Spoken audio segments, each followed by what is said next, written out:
हर्षित landmark, सपनों का घर जैसा आप चाहते हैं हम बनाते हैं। 1, 2 एवं 3 BHK ready position flats. Call 9827321321।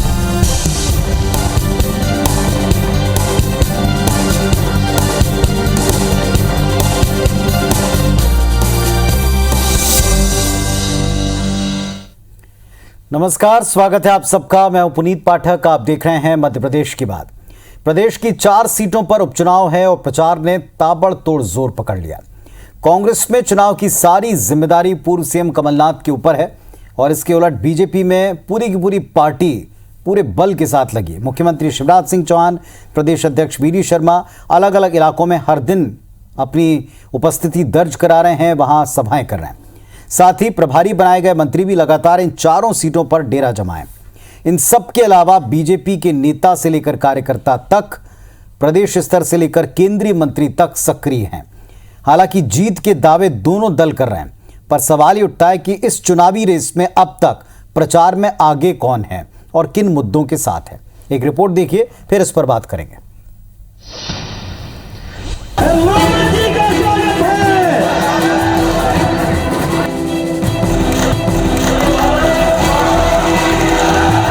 और कांग्रेस आज पूरे देश के अंदर अस्तित्व खो रही है। ऊपर भी झगड़ा चल रहा है, नीचे भी झगड़ा चल रहा है।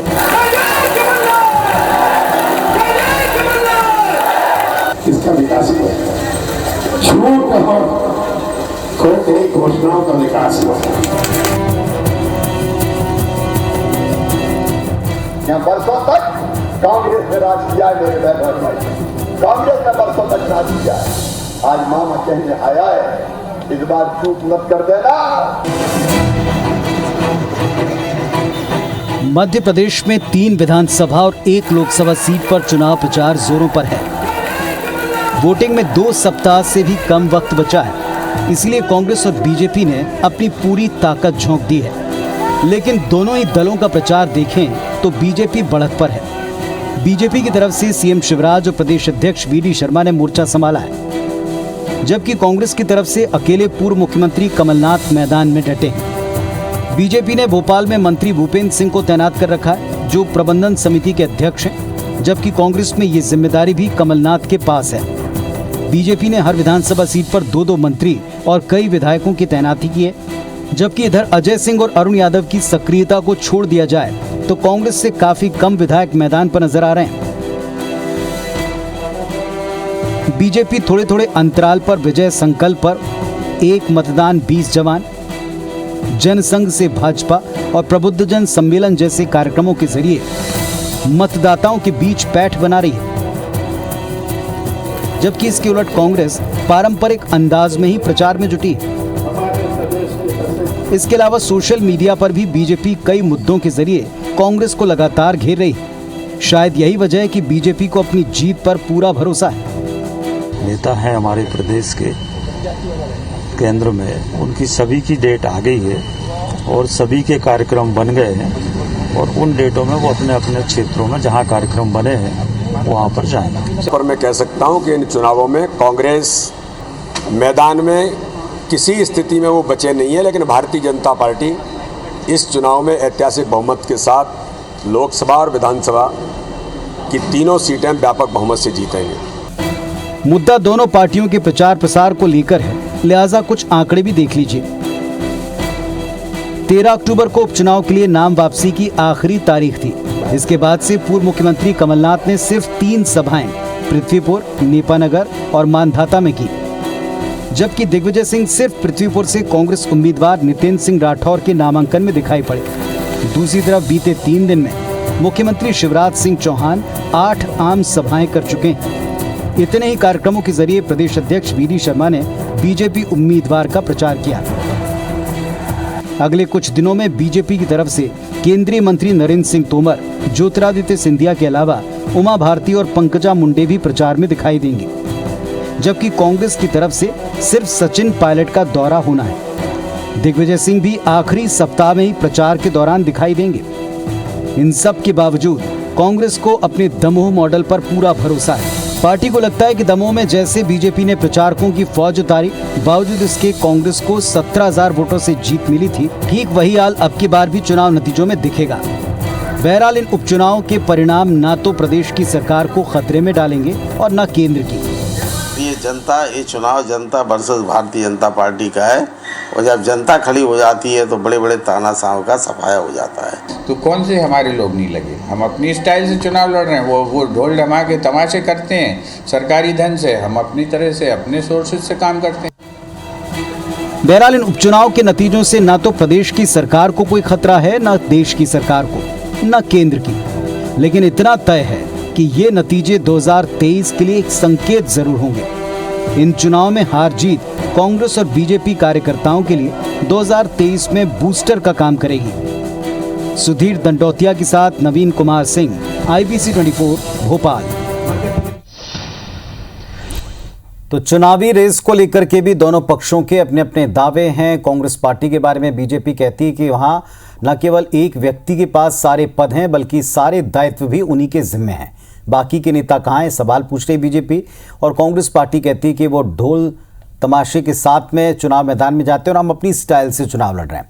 हमारे साथ में आज दोनों पक्षों के दो बहुत साफ और तार्किक बात करने वाले नेता जुड़े हैं। अब्बास हफीज साहब कांग्रेस पार्टी से और आशीष अग्रवाल जी भारतीय जनता पार्टी से। आप दोनों को नमस्कार, आप दोनों का स्वागत है। दोनों तरफ के दावे हमने सुन लिए, वायदे भी सुन लिए, और दिन भर जो सभाएं होती, कैंपेनिंग होती, वो भी हम लगातार दिखाते हैं। अब्बास साहब, पहला सवाल है कि भारतीय जनता पार्टी प्रचार में केंद्र से लेकर राज्य तक कैबिनेट स्तर के मंत्री, पूर्व मंत्री, सांसद सबकी ड्यूटी लगाए है और ये पूछ रही कि यहां कमलनाथ के अलावा बाकी कोई और दिखता ही नहीं। देखिए, भारतीय जनता पार्टी की हार उसको सामने दिख रही है और उसके पास मुद्दे नहीं हैं। यही वजह है कि इस तरह के मुद्दे वो उछाल रही है। आप सोचिए कि 4 उपचुनाव हैं पुनीत जी, और चारों उपचुनाव में भाजपा के पास सबसे बड़ा मुद्दा यह है कि क्यों कांग्रेस में सारे काम कमलनाथ जी के जिम्मे है। ये मुद्दा है चुनाव का, ये मुद्दा होना चाहिए था चुनाव का। ये चुनाव के मुद्दे होने चाहिए थे। हम महंगाई कम करने की तरफ कदम उठाएंगे, हम पेट्रोल डीजल की कीमतें जो बढ़ती हुई हैं उनको नियंत्रण करने के लिए केंद्र से भी कोशिश करेंगे और खुद के भी टैक्सेशन में कमी करेंगे।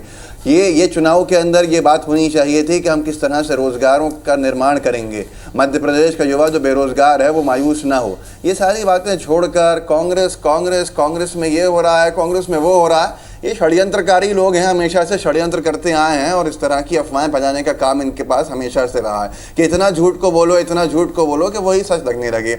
आज भारतीय जनता पार्टी ये नहीं बता पा रही है कि मध्य प्रदेश में जो हालात बेकाबू हो गए हैं आर्थिक, उनके लिए क्या उसके पास योजनाएं हैं आगे। बिजली के मामले के अंदर क्या उसकी योजनाएं हैं आगे। बिजली के जो बढ़ते बिल हैं उनको कैसे घटाएगी। जो कमलनाथ जी ने कम बिलों के ऊपर लाके, कम कीमतों पे बिल जो लाके रखे थे, उनको कैसे वापस लाएगी वहां पर। किस तरह से ये काम करेंगे कि एक वातावरण बनेगा कि महिला सुरक्षित महसूस करेंगी मध्य प्रदेश की। ये सारी बातें बिल्कुल नहीं है। मैं तो आपको एक जानकारी देता हूं और आपके चैनल के लोगों को भी। मेरे पास तो ये तक सूचना है आज कि 4 इंटरनल सर्वेज हुए हैं भाजपा में, जिन चारों के अंदर उसको चारों उपचुनाव में हार सामने दिख रही है। और ये आने वाले समय के अंदर जो सच होता हुआ दिखेगा ये भी दिख जाएगा। अब इनके सर्वे ये जाने, हम उसके ऊपर कोई टीका टिप्पणी नहीं करेंगे। लेकिन सबसे बड़ा मामला होता है जनता का। जनता आज सुनने के लिए भीड़ उमड़ रही है कमलनाथ जी को। ये कहते हैं कि साहब हमने कोई ऐसा व्यक्ति नहीं, वहां पर हर विधानसभा और लोकसभा खंडवा के हमारे जो लोग हैं वहाँ पे तैनात हैं। हमारे पूर्व मंत्री मौजूद हैं, जैसे खंडवा के आपके पैकेज में चल रहा था अजय सिंह जी और अरुण यादव जी। अजय सिंह जी और यादव जी के साथ साथ पूर्व मंत्री, पूर्व विधायक मुकेश नायक जी भी वहाँ पर हैं। पूर्व विधायक, पूर्व मंत्री राजकुमार पटेल जी भी वहाँ पर हैं।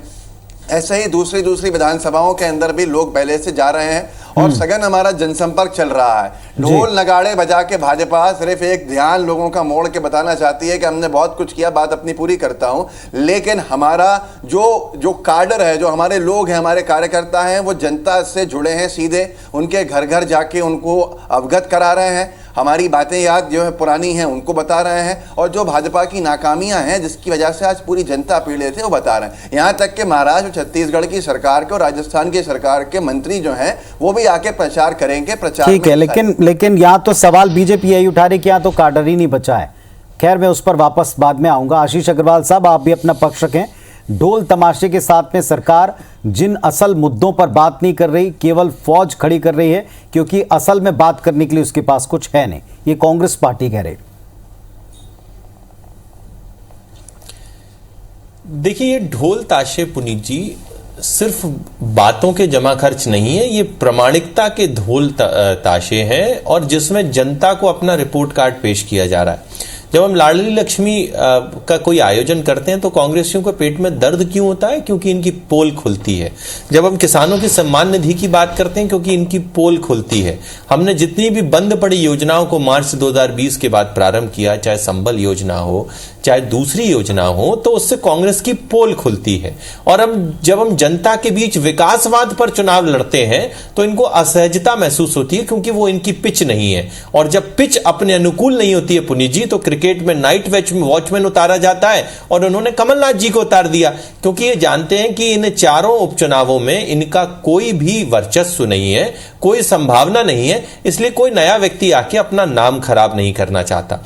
वैसे मेरे कांग्रेसी मित्रों से सहानुभूति है, क्योंकि बेचारे चुनाव परिणाम आने तक ही तो बोल पाते हैं, उसके बाद तो इनको अगले बगले घूमनी पड़ती है। तो इसी तरीके का कुछ रिजल्ट इस बार भी होना पा रहा है। तो मेरे भाई को मेरी शुभकामनाएं, अभी वो खूब प्रयास करें। परंतु वे जब भी बोलते हैं हिट विकेट होते हैं। अब इन्होंने कहा कि मध्य प्रदेश में बिजली की व्यवस्था है वो बड़ी खस्ता है, तो जरा राजस्थान पर नजर डाल रहे हैं। अशोक गहलोत तो सबसे आह्वान करते घूम रहे हैं कि एसी नहीं चलाएं, गीजर नहीं चलाएं, तो वहां पे बहुत अच्छी व्यवस्था है। आपने कहा कि महिला अपराध, महिला सुरक्षा, राजस्थान इस देश में नंबर 1 है महिला अपराध में। तो जरा अपने राज्यों पे भी नजर डाल लें, और जनता बेहतरीन ढंग से डालती है।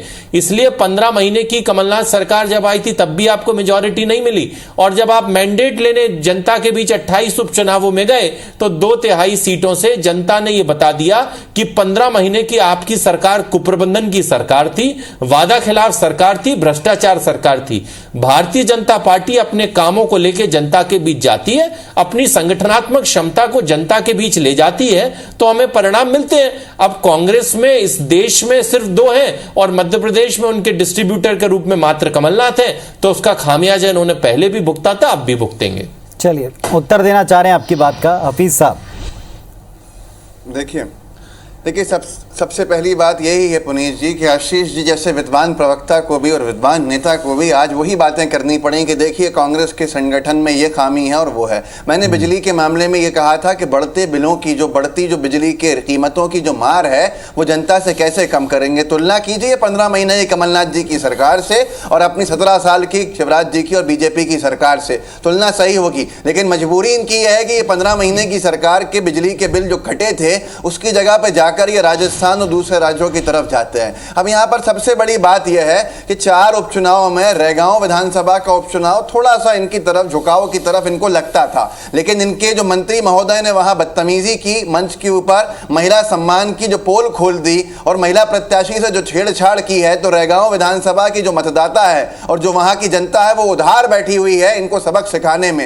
ये कभी अपने मंत्रियों को या विधायकों को कोई सजा नहीं देते, कोई सबक नहीं सिखाते हैं। मंच साझा करते रहेंगे ऐसे लोगों के साथ, ना सफाई देंगे, क्योंकि ये अपने व्यक्ति के साथ तब तक खड़े रहते हैं जब तक वो जनप्रतिनिधि है, चाहे वो कितनी ही गलती कर ले। किस तरह का हमने जो विजुअल्स देखे हैं ये मध्य प्रदेश के अंदर शोभा नहीं देते हैं, क्योंकि मध्य प्रदेश की धरती इस तरह की चीजों की आदी नहीं है। तो रैगांव की विधानसभा भी अब इनके हाथ से झटकी हुई है। और बाकी जो विधानसभा है उसके समीकरणों में बात करेंगे तो जोबट विधानसभा मध्य प्रदेश की इकलौती विधानसभा है जहां 97% आदिवासी वोट है, और आदिवासी समाज के साथ जो उन्होंने अन्याय किया है, चाहे उनका आदिवासी दिवस को खत्म करना हो, चाहे उनकी जो राशि जाती थी कमलनाथ जी के दौर से उसको खत्म करना हो, वो सारी चीजें इनको बैकफायर करेंगे। मेरी बात बहुत लंबी हो जाएगी, बात इतनी सी है कि आशीष जी और उनकी पार्टी आज मजबूर है कि सत्ता की जो जिम्मेदारियां हैं वो एक तरफ रख के पूरे मंत्रियों को अपने उपचुनाव में तैनात कर देना, चाहे जनता को परेशानी बढ़ती रहे, लेकिन इनको किसी भी कीमत पर वोट चाहिए, जनता वोट नहीं देगी।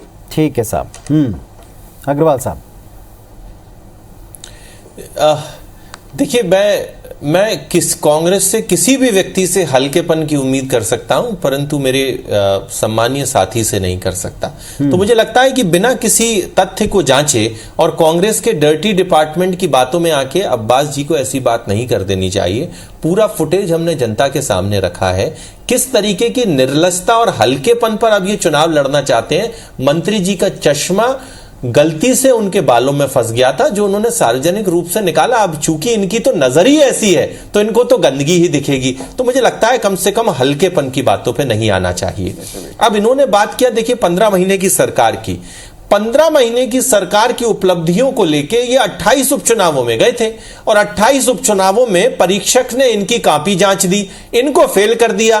परंतु ये ऐसा परीक्षार्थी है कि बाहर निकल के चिल्लाता ही रहता कि मैं तो पास हो गया, मैं तो पास हो गया। अरे फेल हो गए, जरा उस रिजल्ट पर आप नजर डाल लें। अगर उस समय आपने सही में काम किया होता तो कम से कम आप अपने साथियों को तो समझा ही देते।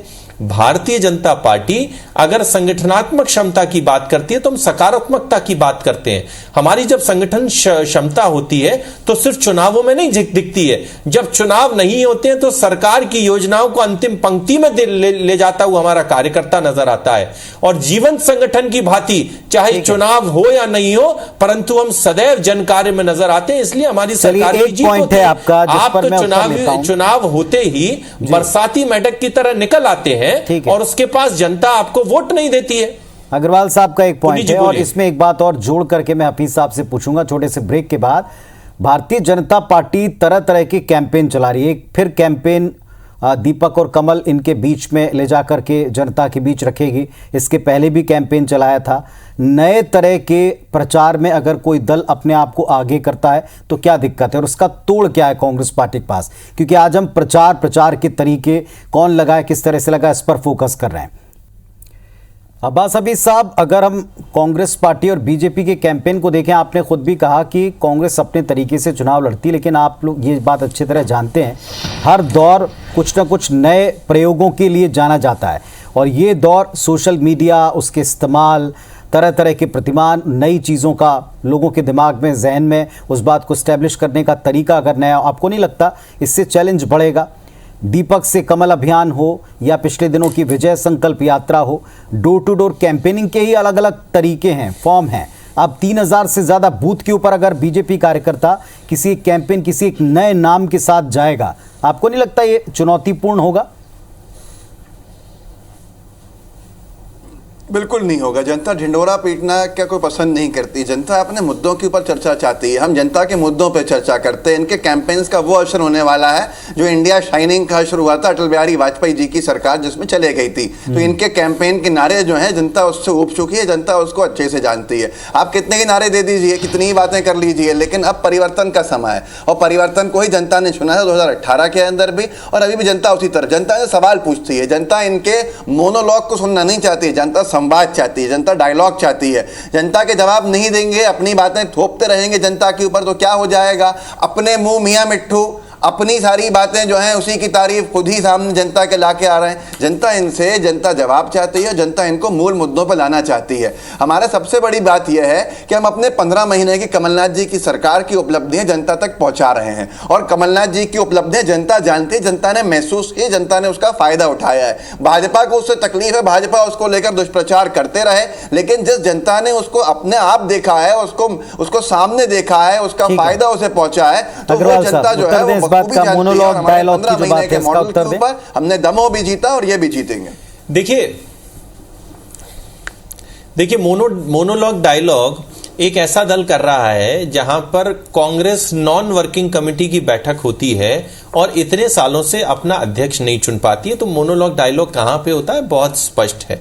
वैसे कांग्रेस ही, आपने कहा कि अपनी तरह से चुनाव लड़ रहे हैं, सही में अपनी तरह से चुनाव लड़ रहे हैं। अरुण यादव जहां जाते हैं तो वहां कहते हैं कि मेरी फसल तो कोई और काट के ले गया। और राजनारायण पुरनी जी का भी एक वीडियो आया था जिसमें वो ठोक के कह रहे थे कि अगली बार मुझे टिकट नहीं दिया तो मैं इस बार जैसा फिर चुनाव हरवाऊंगा। तो ये कांग्रेसियों का चुनाव लड़ने का तरीका है साहब। तो जिस तरीके से राजनारायण पुरनी ने पहले दूसरों को हरवाया, इस बार दूसरे राजनारायण पुरनी जी को चुनाव हरवाने के लिए जुटे हुए हैं।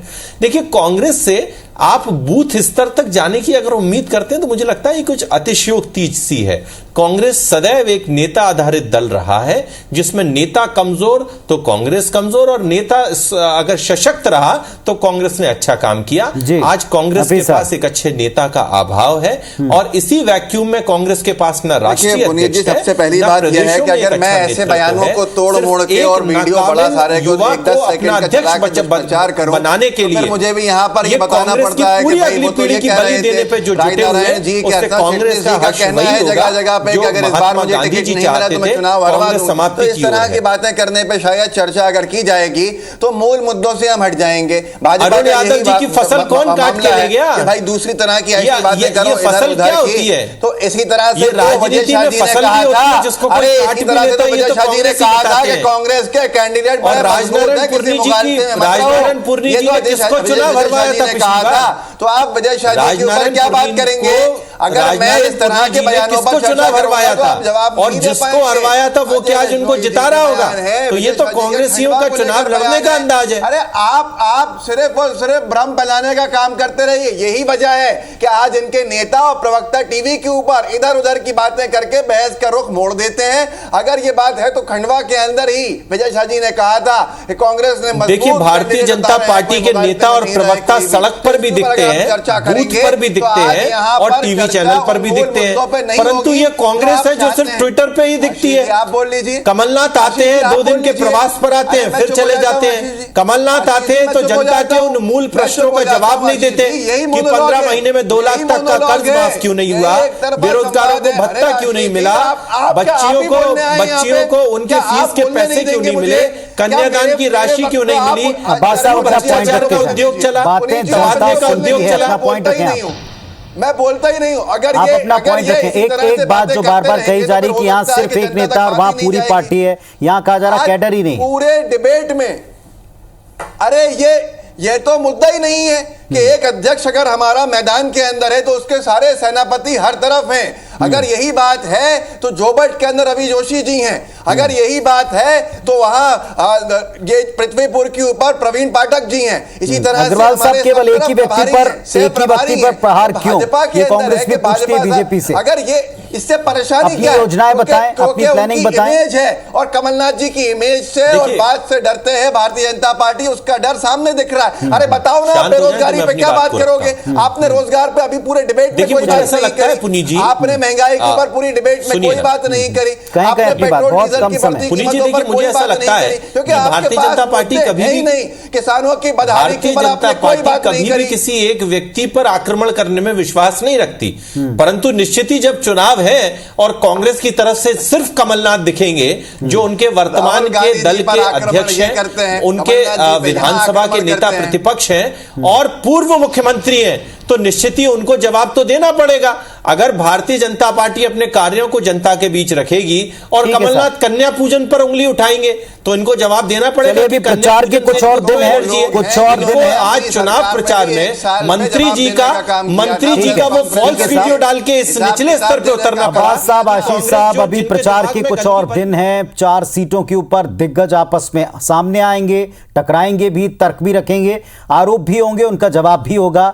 अब वो 15 महीने की सरकार, उसके कार्यकाल और पिछले बाकी के तमाम वर्षों की बीजेपी की सरकार, उसके कार्यकाल की कंपैरिजन होगी, या फिर उस मुद्दे पर बात होगी कि कहां कैडर है और कहां एक नेता है, कहां बाकी के लोग हैं और कौन किसको हरा रहा है। बहुत शुक्रिया फिलहाल आप दोनों का अपने पक्ष रखने के लिए। बहुत धन्यवाद। नमस्कार।